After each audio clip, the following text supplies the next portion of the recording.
Hey,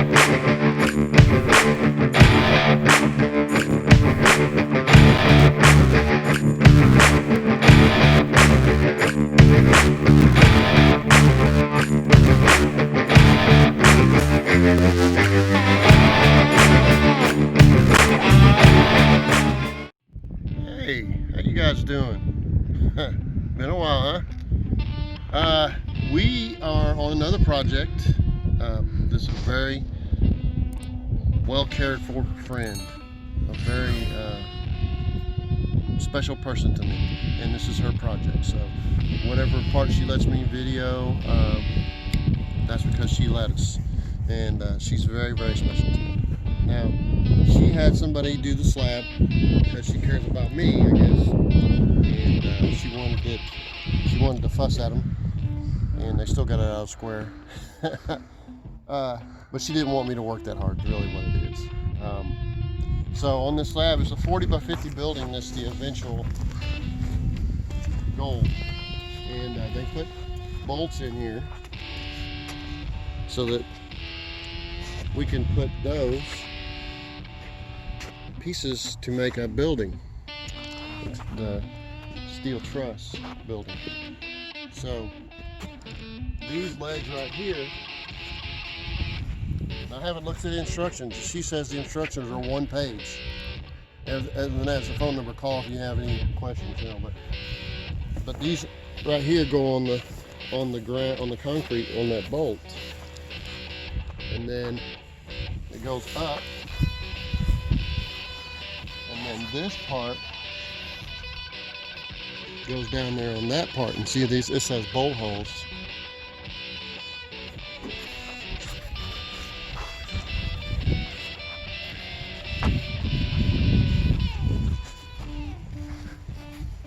And then this goes up and meets in the middle. Both one side then the other meets in the middle. So here we are with so far just two people. And we're scoping out what we got to do. We've loaded up, you'll pan over there, materials, which is probably something that I haven't spent enough time focusing on, that you need to do lists either in your head or write them down. It's a good idea to write them down because you forget when people ask you a question or say a number or something. So you gather up all your materials and then you bring them over, and then you figure, oh, I forgot something. Hopefully you don't, but anyway.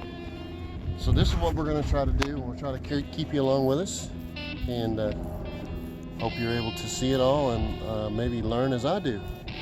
All the things that I shouldn't do. Hopefully I don't show you my smashed fingers and splinters in my hands and all that, but I'll try to be honest about it if I do get something like that. This is my new cast, that kind of thing. But anyway, she's also going to build a house over there,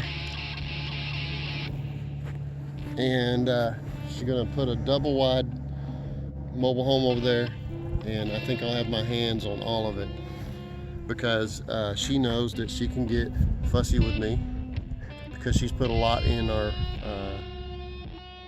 account. Like relationships are like bank accounts. When she's put a lot in mine and I put a lot in her, so she can take out whenever she wants to. So she knows she can get fussy at me and say I want that done differently, or she can just change her mind. That's the way I am, period. I don't get fussy about it unless it's on a contract. If it's hourly, I'm going to do what I can to make whoever I'm working for happy, not for me to get done and go on to the next job. I am conscious of budgets, but this is something that she's told me that she's going to look at for the rest of her life, and she wants it right. So she's telling me up front she's boss. I already knew that. She says, I don't want you just to say that. I want you to know. I want it done right. Okay, you're the boss. No, don't say that. Just say, okay, we're going to do a high quality job.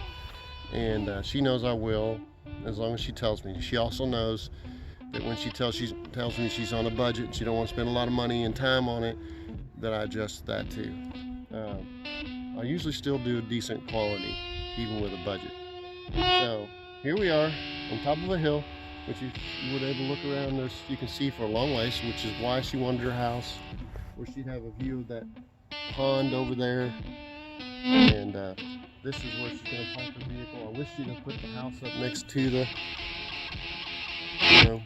where she'd have the house in the garage. She could go right straight, you know, not even get in the weather. That's how much I care about her. I want her to, she'll be having to traipse across cold weather and go upstairs because she made the thing so high. She said, you know, things like, I should have listened. I'll get to hear all that later. But I truly love this woman. She's special to me. So, she's gonna have a great view. And she's getting the house that she wants. She don't want a big one. She don't want a tiny one. And she's getting the garage that she wants. And here we go. Okay, now, these are held together with straps, so we're gonna end up cutting it with snips. You need to be careful when you open these things up that they don't fall over on you. Could go either direction, so be careful. I cut the one in the middle first, but I don't want the weight of this to fall on my foot and be sore all day and weak.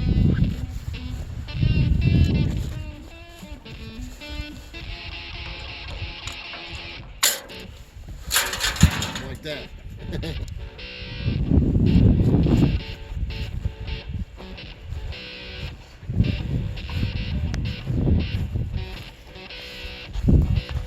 I cut the ones in the middle first because odds are that one will hold it and I can be out here where I can jump out of the way. Hard to work when you hurt.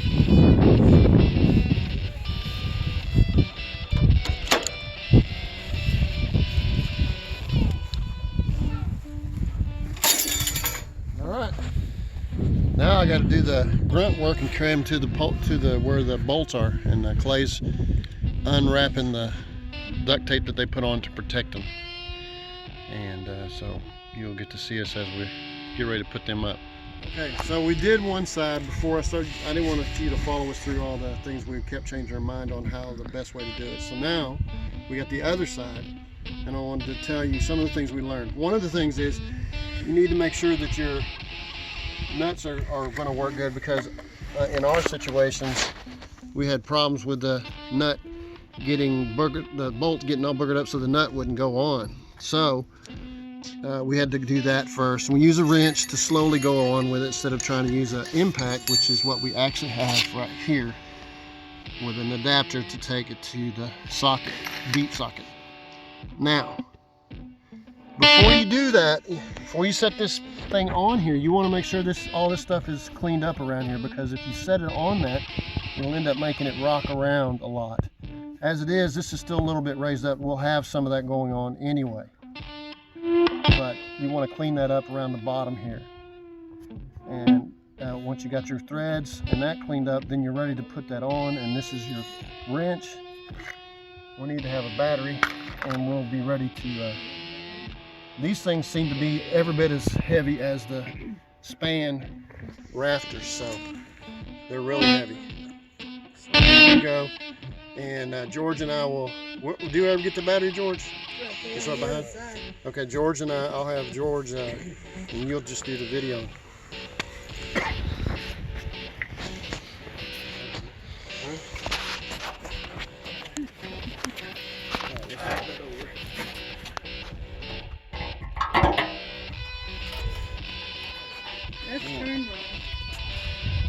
Oh, yeah.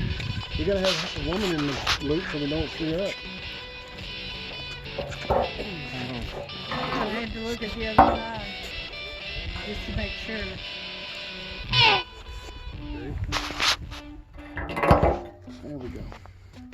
Alright, you got that, George? Yeah. Oh, wait. Put a washer on. Are those sticking up too far? No.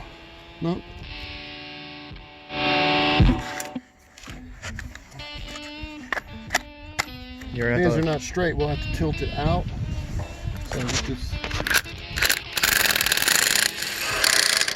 Okay, back to you. More. Yeah.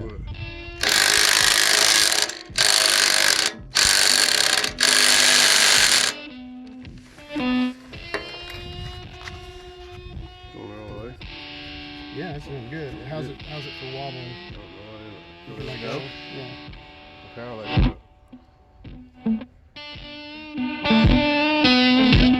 If that's what you want. I just want one to fall on me. Okay, there's the first one, and then we'll just keep on doing that. Hopefully we won't turn it backwards like we did this one.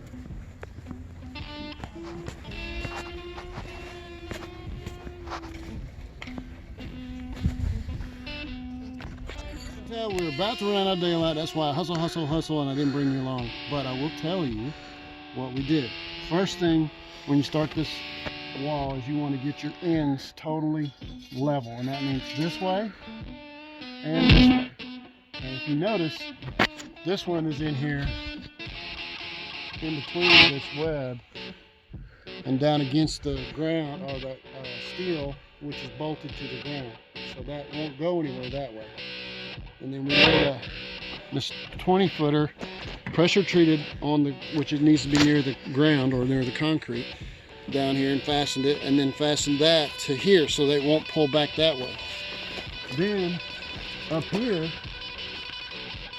it got near the flange, so we took and screwed a screw through the flange that holds these. If you come around and show them where the flanges are.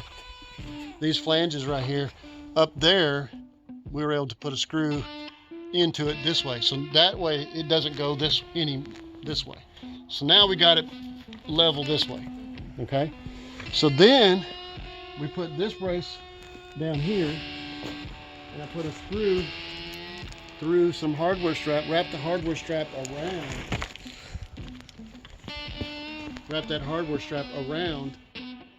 to hold this brace here, and screw through that hole up there, which we can take these out later.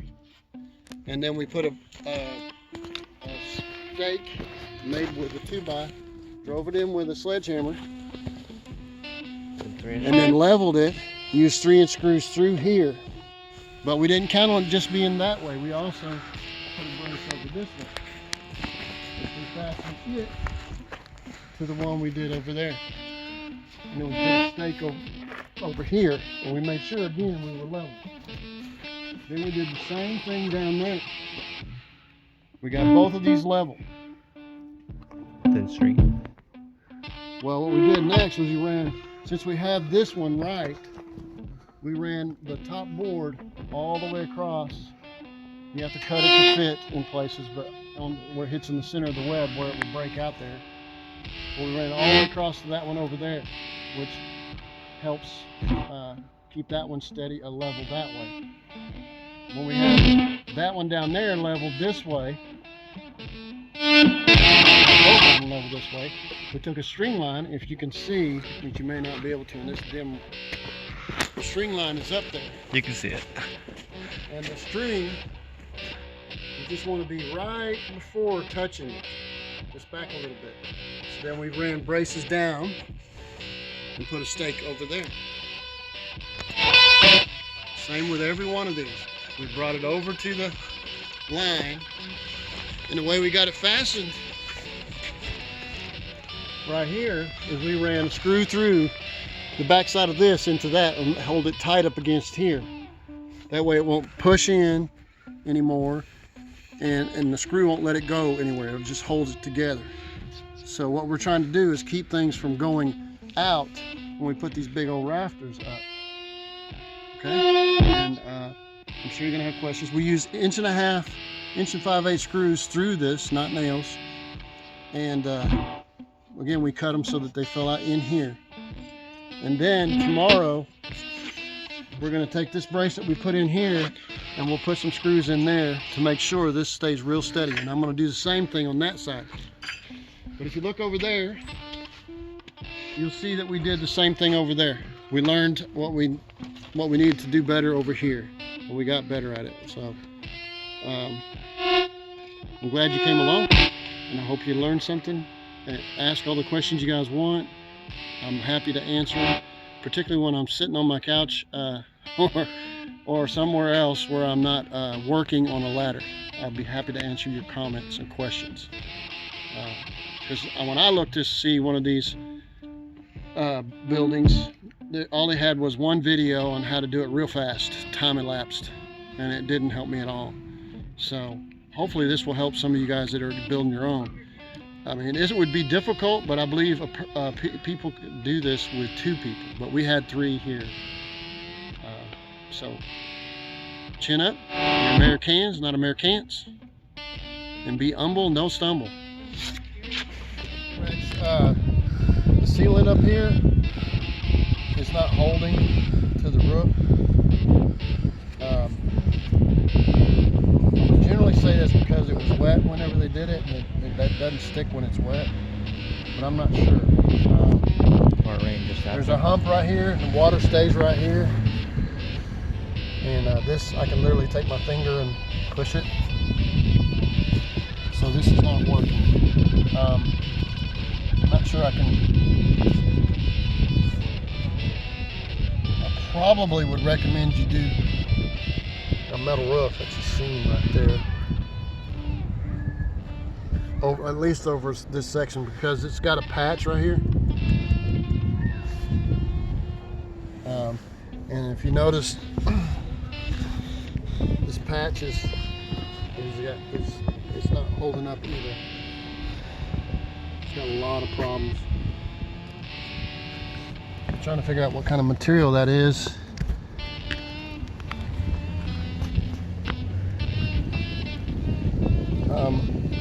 That's probably where all these soft places, it's not going to be able to fix the water leak. So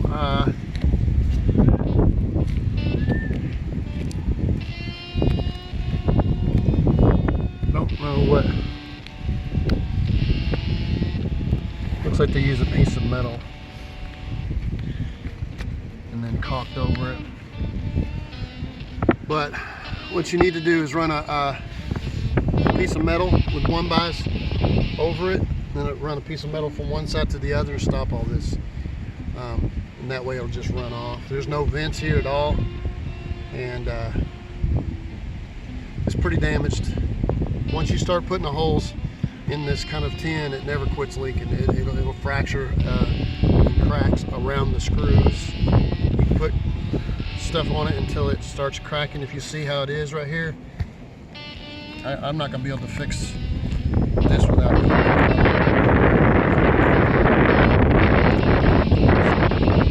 I'll send this to you.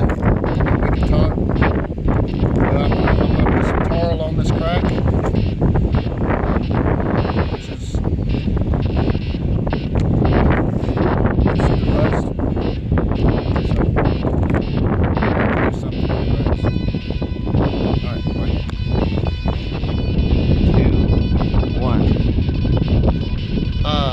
Sorry that I didn't take you along yesterday with me putting these rafters up because the wind was so bad that we get a lot of wind noise. So I'll have to explain to you how I accomplished what I did after the fact, probably. Because today is even worse wind, although you can't tell it. It's talking about 60 knots in the airport, about 10 miles away. We were higher than that. But we did get these trusses up, and the way we did that, we took this rafter and slid this part right here over the top of there, slid it up and let it hang down. We got the scaffolds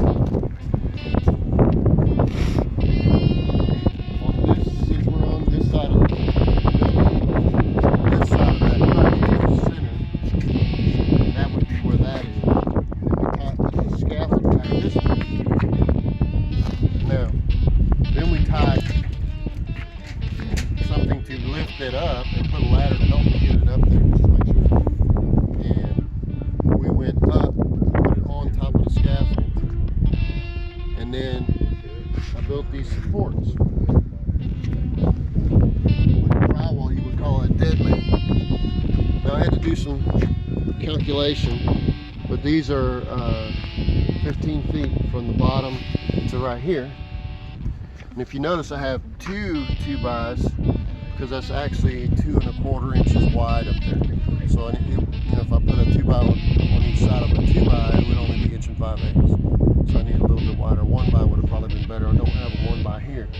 So I've got two of these dead men that will hold it, and it slips, the beam slips in between. So when we get it up there, I have somebody down here. I lift it up, they put that dead man underneath. Now it's still kind of flopping, okay? Well, then I have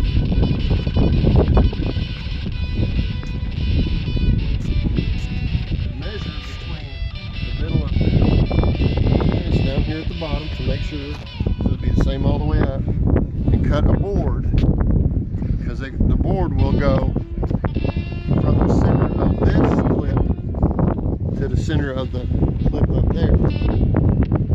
Now, it'll be further down, so it'll be kind of tilted. So I use 3-inch screws instead of inch and 5/8 or something like that. I use 3-inch screws this long.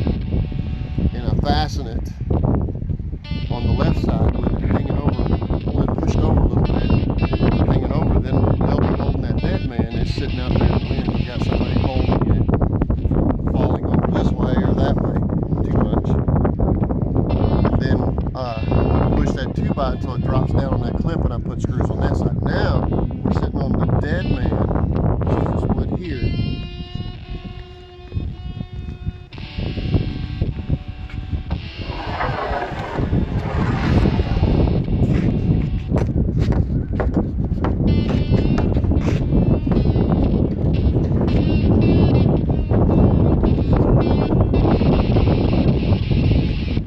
Sitting on the dead man with that wood, keeping it from moving. Okay. Now I've got to go over there, and then now I've got to go over here.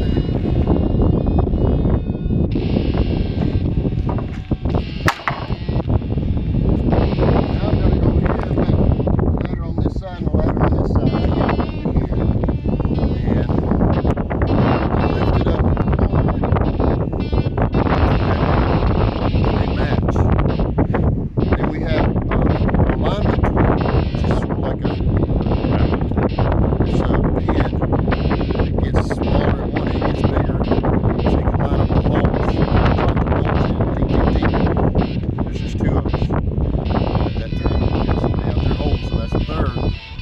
Theoretically, you could do it with 2. You put the bolts in, tighten that up. Now they're suspended, kept from moving, and it's supported by that dead man. And we go and do the same thing over there. We lift that up, put the dead man underneath it, after the scaffold, and now we're close. Usually we got about that much gap. So then I pull the dead man out until it starts dropping, and I pull them together, put a bolt in, there's smaller bolts than that, tighten those up, we pull the dead man out, and now we have a section up. It's really hard with the high winds, and today we got higher winds, so I'm not sure that I want to, try to do something precarious, but I'll show you some of the bracing that we did down here.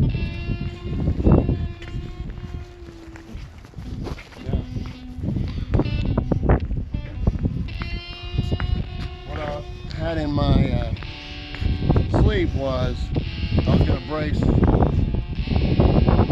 the wall to keep it from coming this way. But because that container was there, I literally put that rope on it. And then that brace going all the way up here to this dead man that I left, that brace keeps it from moving this way, from moving this way. And that's braced to the ground there. It won't let it go back, and that pulls it back, keeps it in place. I think we need to come over about 1 inch or 2, and that's one of the things we're going to do today. Being it's windy, that's something I can accomplish. If it'll stop being so windy, we'll go ahead and put the rest of the trusses up. Maybe I'll get you a 30-minute video of us doing that, or a couple of them. And we're going to move this over, and then we're going to fill in all the 2x up here. But I haven't been doing the videos because the wind's been so fierce, so I apologize. I just want to try to give you guys as much information as I can so that you can do it yourself. That's the whole goal. And there's some other little tips along the way that I'll point to, and I'll show you that tool, and maybe you'll get to see it in a continuing video. All right, talk to you later.